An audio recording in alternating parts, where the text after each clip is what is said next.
Hi, அஸ்ஸலாமு அலைக்கும். செவரொட்டி வறுவல் எப்படி செய்கிறதுன்னு பார்க்கலாமா? வாங்க பார்க்கலாம்.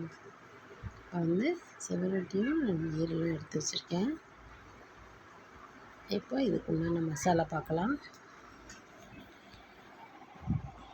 மிளகு, ஜீரகம், பூண்டு. இது மிளகு ஜீரகத்தை நுணுக்கி வச்சுக்கோங்க. பூண்டை தட்டி வச்சுக்கோங்க. இந்த மாதிரி எடுத்துகிட்டு வந்துடுங்க. இப்போ கடாயில் எண்ணெய் ஊற்றி நல்லெண்ணெய் ஊற்றிக்கோங்க. நம்ம அந்த ஈரலையும் செவரொட்டியும் போட்டுருவோம். செவரொட்டியை நீங்கள் கட் பண்ணாமல் போடுங்க. நான் அப்புறம் சொல்கிறேன் அந்த ஏன் கட் பண்ணாமல் போடுறோன்னு.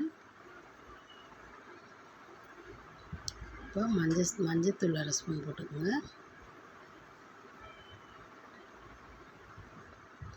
அந்த மசாலாவையும் போட்டுக்கோங்க.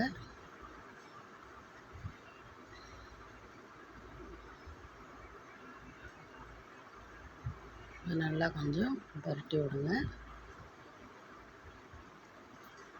2 வரமிளகாய்,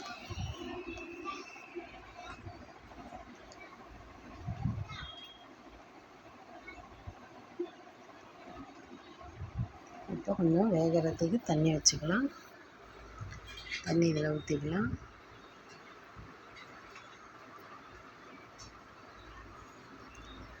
ஒரு டம்ளர் வைப்போம். ஊற்றி கொஞ்சமாக உப்பு போட்டு மூடி வைங்க. நல்லா வெந்தோடனே அந்த செவரொட்டி சொன்னால அந்த செவரொட்டியை இப்போ நம்ம வெந்தோடனே கட் பண்ணி போட்டுக்கலாம்.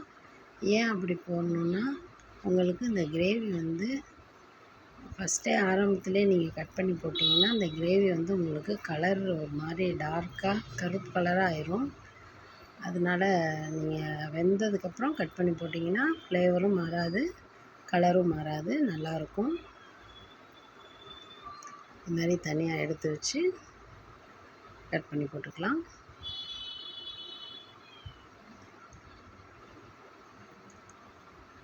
இந்த மசாலா ரொம்ப சூப்பராக இருக்கும். மெயினாக நல்லெண்ணெய் தான் இதுக்கு போடணும். மற்ற எண்ணெய் நீங்கள் போட்டுறாதீங்க. இது அவ்வளோ அருமையாக இருக்கும்.